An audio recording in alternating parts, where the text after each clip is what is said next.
Hey guys, I'm out in the garden today. It's actually a decent day after about 2 weeks of rain and fog. It's been a horrible April to begin, but the next couple of days are supposed to be good, so I have a few things lined up. One of the things is to shovel out our chicken run. And the chicken run, for those of you that follow along, you may have seen that I use bark mulch as the base. It's a high carbon material, and it's great for balancing the smells and the nitrogen that's in the chicken manure, and it works really well. In fact, there's very little smell, and in fact the finished product after about 8 months, as you can see, it looks pretty much like dirt, and smells like dirt. It doesn't smell like poo or anything like that. But the question is it ready to go on the garden?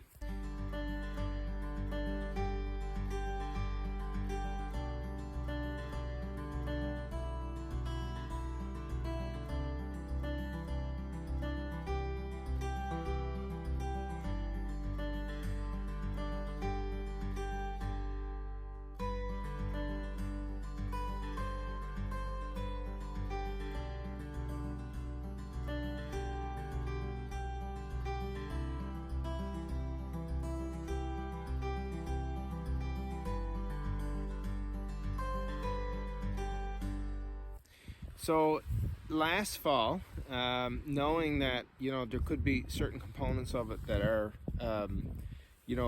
more, I guess, fresh manure than others, given that it had just been shoveled out and the chickens were pooing in it, for 6 months, I decided that I would take it and just throw it directly onto the garden beds, and it would have kind of 6 months over winter to finish breaking down. And that seems to work out pretty well. So the question is this stuff ready to go on the garden?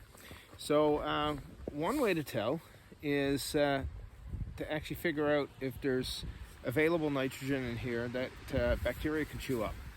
And the easiest way to do that is really just to pile it. Now you can see this material is pretty dry, which means the moisture content is fairly low, and I've had this sent to the local ag department, and the moisture content is actually below 45%, so it's pretty dry really for what you would call compost, and hence the reason why it's really kind of like that, right, like flaky and whatnot.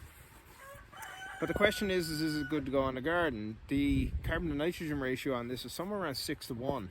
Now finished compost typically would be in the mark of somewhere around 25 to 1 carbon to nitrogen.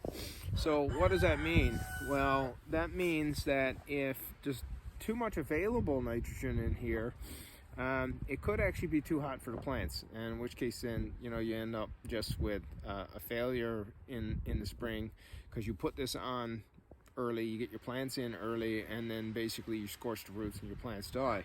So the easiest way to determine if the nitrogen is actually used up, or if the nitrogen is available to be chewed up by the bacteria, is actually take it and just stick it in a pile like this for 3 or 4 days. And even if it's fairly dry, as long as there's a little bit of moisture in there, the bacteria will start to heat up, because you create a pile, and the pile has volume and it's insulated in the center. So after a few days, you take your trusty hermetically sealed compost thermometer, and you jam it into the middle of the pile, and if that pile reads ambient temperature, it's probably fine. You take it and stick it on your garden and you're good to go. But this one is not good to go. So you can see that thermometer now is reading 120 Fahrenheit and rising in the center. Now if I probe another place here, deeper even again, we are at 124, 125, it's still rising, 126. So you see there's actually quite a bit of available nitrogen in here.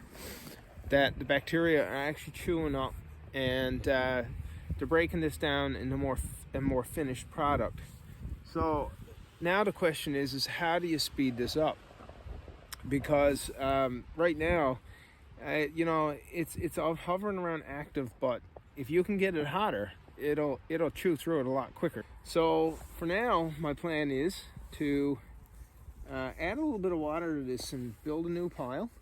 That will cool it down a bit, and as I mix it, it'll actually introduce oxygen again, and that should get the whole pile going. I think for a little bit longer. If I come out a little bit further here, like out to there, I can see the temperature drops. You know, the temperature is dropping there now. It's actually more like, yeah, it's dropping. It's like 110 or something there now. So you'll get that going even better if you can get some more water in that. Water increases the mobility of the bacteria that are in here. It allows them to move around, populate, chew up carbon, chew up the nitrogen, and form a more finished product. So today, that is my plan here now, to rebuild this pile. And literally, this is just an open pile, and you see there's a tarp over right here, and I just throw the tarp on top of this one. It's at the time of the year when it's warm enough outdoors that the center of that pile is going to get hot regardless. You don't need cover over it other than a tarp or something, just to prevent the cold rain from going down through it. So we've had nights that are actually below zero now. All there is a tarp over this thing, and the inside, actually in this region right here, it's actually 140 Fahrenheit. So it's a pretty active pile. It's no good to put this on the garden yet. It's going to need a good, I would say, 15 to 18 days like this, and kind of turning every few days. And for those of you that actually want to learn more about hot composting and how to get a finished product that can be used fairly quickly, you can actually go to our online web course. It's on Vimeo, but it's offered through our Ticketer website. I'm going to link that below, and you guys can head on over. It's course. It's about an hour to an hour and a half, and it's the people that have done it have said it's quite useful, and it'll get you to basically a composted mulch that you can start using in your garden in kind of 18 to 25 days or so. I use it, kind of 3 to 4 weeks, yeah, something like that. Anyway, that's it. Thank you very much for watching. Don't put uncomposted chicken bedding on your garden unless it's kind of 6 months before, otherwise you're going to ruin your summer. So don't do that. Compost it instead. Get one of these compost thermometers and see what action is going on in your pile. Anyway, that's it for the video today. Thanks for joining us. You can reach out and follow us on Instagram and Twitter. We're at FR_homestead, and on Facebook at the Homestead of Flat Rock. We'll have another video coming soon. Thanks for joining us, and we'll see you guys again next time.